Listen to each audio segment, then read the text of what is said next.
Soekarno, proklamator kemerdekaan Indonesia terkenal dengan kutipannya, "Jangan sekali-kali melupakan sejarah, akan sia-sia kutipan Soekarno jika yang kita pahami dan tidak dilupakan adalah sejarah yang ditulis oleh orang asing dengan motivasi suatu kepentingan." Teori konspirasi secara umum adalah teori-teori yang berusaha menjelaskan bahwa penyebab tertinggi dari satu atau serangkaian peristiwa. Banyak teori yang mengklaim bahwa peristiwa-peristiwa besar dalam sejarah telah didominasi oleh para konspirator di belakang layar yang memanipulasi kejadian-kejadian dalam catatan sejarah. Konspirasi adalah suatu upaya rahasia dan seringkali memperdaya, direncanakan diam-diam oleh yang berkuasa dengan proses propaganda yang tersistem, tidak berakibat pada jangka pendek tapi berefek besar pada masa jauh ke depan. Tidak terasa merugikan pada kerugian materi saat itu tapi berefek besar pada mentaliti generasi setelahnya. Sehingga publikasi terbentuk atas niatan sebuah konspirasi suatu bangsa yang melabeling suatu bangsa lain dari tafsir subjektif catatan sejarah yang dibuatnya, alhasil menjadi status quo, dan yang menjadi korbannya adalah bangsa yang terlabeling itu, karena terdogma oleh catatan sejarah berstatus quo walau ambigu. Pendapat lain tentang teori konspirasi adalah sesuatu kenyataan yang disamarkan, dan hanya dapat dilihat, diketahui dan dibongkar oleh yang telah meneliti dengan sangat dalam. Sebaliknya bagi pihak yang terbongkar, diidentikan sebagai hal yang tak mungkin, sesuatu yang mustahil. Berpikir, mengkaji, menganalisa, membuka dan membuktikan sesuatu yang abu-abu, samar, ambigu, adalah dianggap suatu kemustahilan, bahkan kebohongan, karena hal itu masih tersembunyi dari pandangan dan pengetahuan umum. Kata atau istilah yang tepat adalah cocokologi. Inilah output yang diharapkan pada konspirasi terdahulu dan berhasil di saat ini. Kemudian lambat laun setelah sebuah konspirasi terhadap labeling sejarah terbongkar, berdasar ilmu pengetahuan dan uji akademik serta terlihat jelas sejarah benar melalui rekonstruksi objektif, maka diperlukan lagi usaha untuk menutup apa yang akan terlihat dan terbongkar itu. Karena memang itulah tujuan mereka terhadap publik, yaitu agar Anda selalu memikirkan kemustahilan. Mustahil, bangsa ini berasal dari sebuah bangsa yang besar dan akan kembali menjadi besar dengan pengulangan sejarah leluhurnya. Sangharama Mahatupa Arya Mahaviharya Paratera Fuana Cakapala. Kalimat di atas adalah bahasa leluhur bangsa Nusantara yang mendasari bahasa Sanskerta. Sangharama atau tempat belajar pembelajaran, Dharma, Mahatupa Arya, Maha atau Mahe adalah besar atau agung, Tupa adalah awal dari literasi kata Stupa. Arya adalah kaum Cakyat Saka leluhur bangsa Nusantara Indonesia maju terdahulu. Mahaviharya Paratera, Mahaviharya kata vihara berawal dari kata ini, adalah tempat berlatih dan prosesi ritual kontemplasi spiritual leluhur kita yang dibuat besar dan megah, disebut dengan Mahaviharya. Paratera adalah orang-orang yang belajar atau sudah menjadi master pada ajaran dharmik original yang ada dan berawal di Nusantara. Ini disebut dengan Parateran. Fuana Cakapala adalah nama bangunannya. Perlunya revisi terhadap catatan sejarah.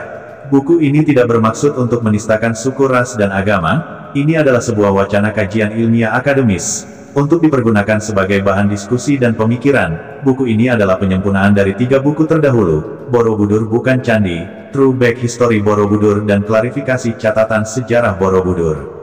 Sejarah tidak ada yang dapat merubah kejadian yang telah terjadi di masa lalu. Lalu siapa yang bertanggung jawab, jika semua catatan sejarah tentang leluhur kita salah? Tidak semua orang belajar tentang sejarah, tapi semua orang harus belajar dari sejarah. Catatan sejarah kita yang ada saat ini TDK harus menjadi sakral dan mutlak benarnya. Sejarah adalah dialog yang berkelanjutan antara masa kini dan masa lalu untuk bersikap di masa depan. Tidak ada kebenaran tunggal abadi tentang pemaknaan peristiwa masa lalu dan kebenarannya juga tidak ada yang abadi. Pangkal kekacauan tahun sejarah negeri ini diantaranya adalah tahun Saka yang dihitung dari tahun 78 Masehi. Konsensus lama, berdasarkan bukti yang terbatas, mungkin tidak lagi dianggap sah secara historis dalam menjelaskan hal-hal khusus, sebab akibat, motivasi dan kepentingan. Interpretasi masa lalu dapat berubah. Sebagai tanggapan terhadap bukti baru, pertanyaan baru yang mempertanyakan tentang bukti, berdasar perspektif baru yang diperoleh seiring berlalunya waktu dan majunya pencapaian ilmu pengetahuan. Besar kemungkinan terbantahkan secara objektif, berdasar telah akademik kajian berdasar ilmu pengetahuan maju, historiografi, sejarawan bekerja dalam pembentukan opini masyarakat. Sejarawan telah menghasilkan sekumpulan buku sejarah, kemudian pembaca selalu terjebak pada status quo. Dengan demikian, paradigma profesional sejarawan dimanifestasikan sebagai sikap denunciatif terhadap segala bentuk revisionisme historis, baik dari fakta atau interpretasi, atau keduanya, berbeda dengan bentuk penulisan tunggal paradigma sejarah Thomas Kuhn. Ilmu sosial dicirikan oleh beberapa paradigma yang berasal dari tradisi Klein, tuntutan balik, dan perdebatan atas dasar-dasar penelitian tentang perlawanan terhadap karya-karya sejarah yang direvisi yang menyajikan narasi sejarah komprehensif. Revisionisme adalah proses alami dari sejarah itu sendiri, bekerja mengembalikan kebenaran masa lalunya untuk merubah masa depan agar menjadi lebih baik. Sebagian besar sejarawan di dunia merevisi dan memperbarui penjelasan mereka tentang pencatatan yang terdistorsi, subjektivitas pribadi, etnis, kebangsaan dan kepentingan tertentu. Filsuf Karl Popper, setiap generasi memiliki masalah dan masalahnya sendiri, dan oleh karena itu, sangat berkepentingan terhadap peristiwa sejarah dan sudut pandangnya sendiri. Dan setiap generasi memiliki hak untuk memandang dan menginterpretasi ulang sejarah dengan cara mereka sendiri. Bagaimanapun, kami mempelajari sejarah karena kami tertarik dengannya, tetapi sejarah tidak dapat melayani dasar pijakan valid jika di bawah pengaruh gagasan subjektivitas. Dan kita seharusnya tidak berpikir bahwa sudut pandang kita juga benar, bahwa kita telah mencapai tingkat objektivitas yang memungkinkan untuk menyajikan peristiwa masa lalu benar-benar terjadi. Revisionisme historis adalah sarana di mana catatan sejarah yang ada masyarakat, sebagaimana dipahami dalam ingatan kolektif mereka, secara terus-menerus memadukan fakta-fakta dan interpretasi baru dari peristiwa yang umumnya dipahami sebagai sejarah. Sejarawan James M.C. Person, revisi adalah sumber kehidupan dari pengetahuan historis, pencarian. Sejarawan tak berujung hanya untuk memahami masa lalu saja. Revisionisme adalah apa yang membuat sejarah menjadi penting dan bermakna untuk membangun hari esok. Tanpa revisionisme, kita mungkin hanya akan terjebak dengan gambar rekonstruksi subjektivitas. Tanpa sejarawan revisionis yang telah melakukan penelitian di sumber-sumber baru dan menanyakan pertanyaan-pertanyaan bernuansa baru, kita akan tetap terperosok dalam salah satu dari stereotipe pemaknaan.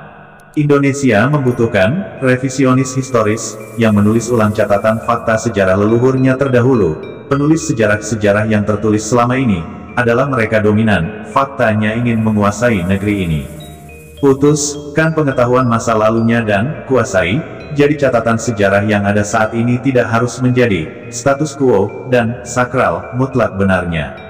Barang siapa tidak dapat belajar dari masa 3000 tahun berarti dia tidak memanfaatkan akalnya, dan satu-satunya hal yang kita pelajari dari sejarah adalah bahwa kita tidak benar-benar belajar darinya.